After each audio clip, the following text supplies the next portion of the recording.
Bonjour à tous et bienvenue dans ce nouvel épisode d'Inspire Africa. Je suis Jerry Fisayo-Bambi. S'attaquer aux problèmes de santé mentale en Ouganda, c'est de l'art-thérapie et c'est maintenant.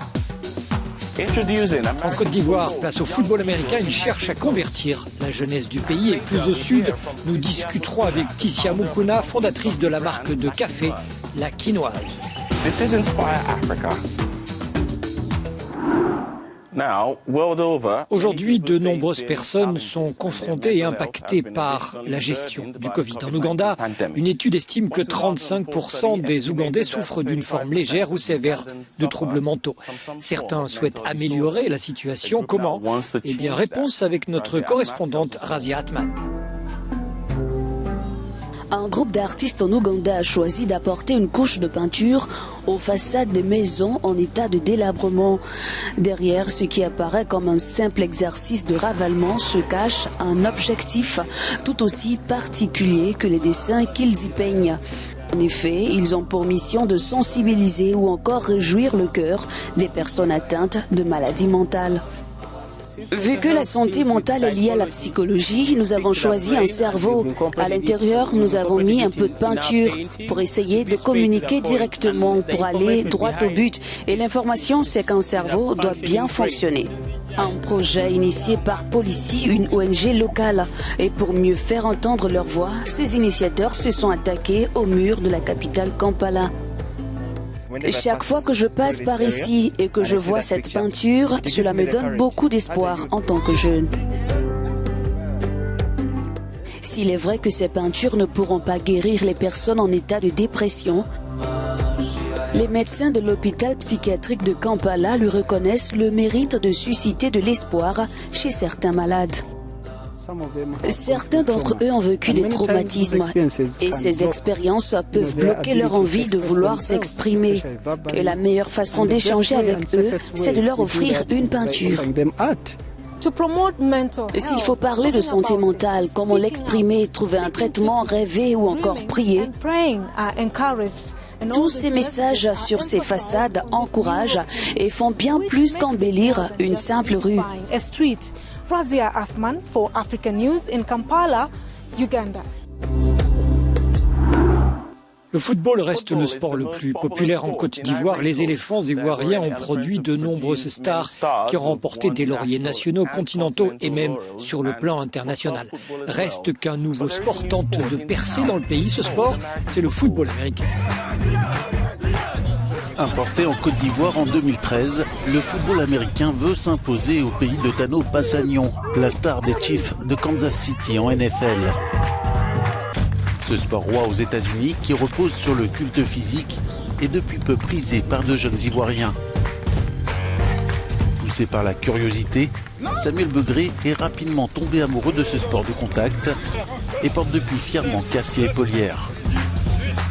En 6 années de carrière, le quarterback des Golden Eagles a pu glaner de nombreux trophées et médailles. Il fait aujourd'hui la fierté de sa famille. Avec tous ces trophées, quand il va, il vient, maman, j'ai réussi, j'ai eu un trophée, mes félicitations. Il me dit, bon, je vais aller en Europe. Je dis, non, tu restes ici. Il faut que le football américain reste en Côte d'Ivoire. Tu ne vas pas là-bas. Donc c'est avec toi que tout le monde pourra dire, oui, on a un leader ici. C'est une fierté pour moi. Quand je suis au stade, quand j'arrive, tous les amis viennent vers moi, me donner à soir et tout. Je suis fier, mais seulement je rends grâce à Dieu et je lui dis d'avoir la tête sur les épaules. Samuel n'est pas encore un champion international, pourtant il influence fortement toute une génération.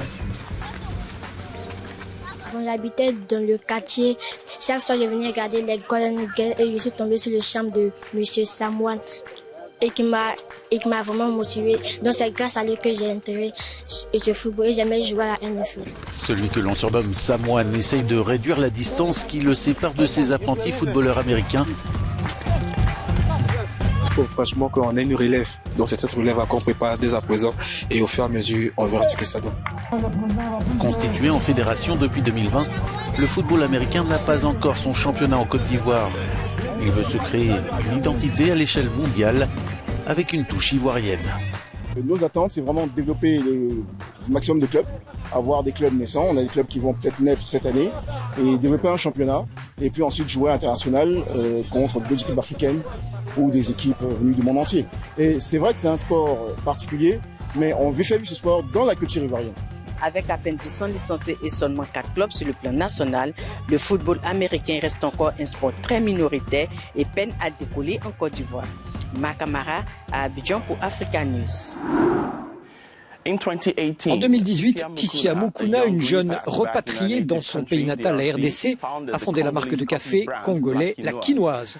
Depuis, son projet a été salué par ses pairs et par une croissance économique.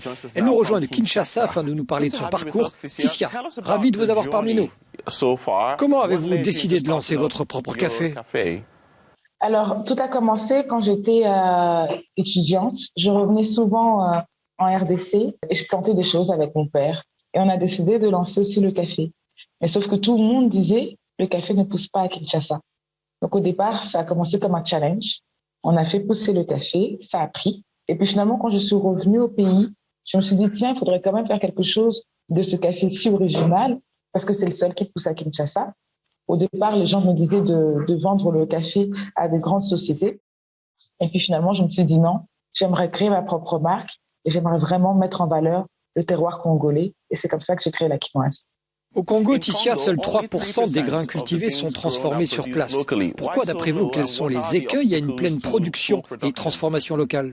Alors, au-delà de l'histoire qui est liée au fait qu'on produit moins de café, il y a aussi l'insécurité.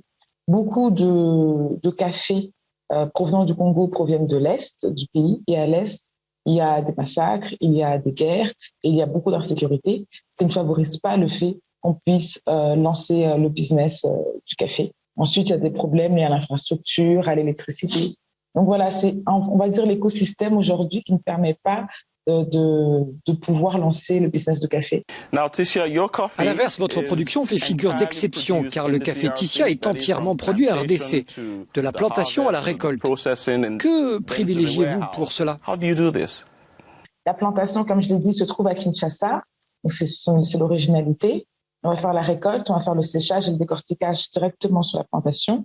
Ensuite, on a une petite usine avec des fours artisanaux où on va faire la torréfaction. On a un moulin également artisanal où on va moudre le café. Et enfin, on emballe avec un sertisseur. L'idée, c'est vraiment de développer une industrie et une usine pour avoir de plus hautes capacités de production et pouvoir s'exporter partout dans le monde. Où situez-vous le café en termes de potentiel économique pour la RDC ? Donc, si le Congo mettait déjà plus de poids dans l'agriculture et encore plus dans le café et son exportation, ça serait vraiment bénéfique économiquement. Beaucoup de pays n'ont pas de café sur place, donc ils sont demandeurs. Donc, il faudrait savoir saisir cette demande car on a l'offre. Aujourd'hui, très peu de pays offrent du café. On a l'Amérique latine, on a l'Asie avec le Vietnam notamment, et puis on a quelques pays d'Afrique. Donc, le Congo, qui était si plébiscité pour son café, doit revenir au devant de la scène. Avez-vous l'intention de développer d'autres produits, Tissia ? À côté du café, on aimerait développer tout ce qui est cacao, donc avec de la pâte à tartiner. On aimerait développer aussi tout ce qui est citronnelle à la menthe, infusion au basilic. Donc, on reste quand même dans les cultures pérennes et l'agrotransformation. Et enfin, l'Afrique doit-elle faire confiance à cette jeune génération qui revient développer des affaires sur le continent ? Alors, il y a deux choses que je retiens. Il y a le fait de faire confiance à la jeune génération et le fait de faire confiance aux personnes qui reviennent dans leur pays. Si je parle que du Congo, aujourd'hui, on souffre beaucoup de la fuite de cerveau. Ça veut dire qu'on a des Congolais brillants, mais qui vont aller faire carrière dans d'autres pays. Donc, ce serait bien que ces personnes puissent revenir pour nous apporter leur matière grise au développement du pays. Donc, il y a le fait de revenir, mais il y a aussi le fait de faire confiance à la jeune génération. Et on a un boom démographique qui fait qu'il y a de plus en plus de jeunes.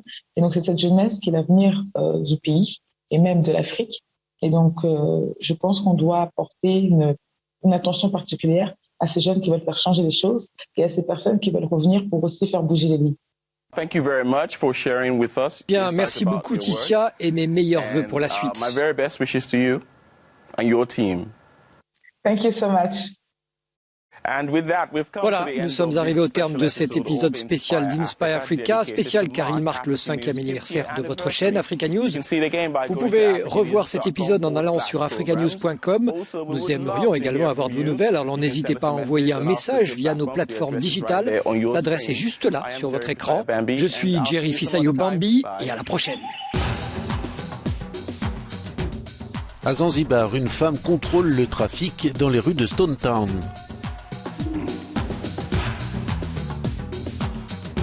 À Nairobi, au Kenya, hommage mural à George Floyd, pour qui justice a été rendue aux États-Unis. Et le football africain connaît désormais les 24 nations qualifiées pour la CAN qui se déroulera au Cameroun début 2022.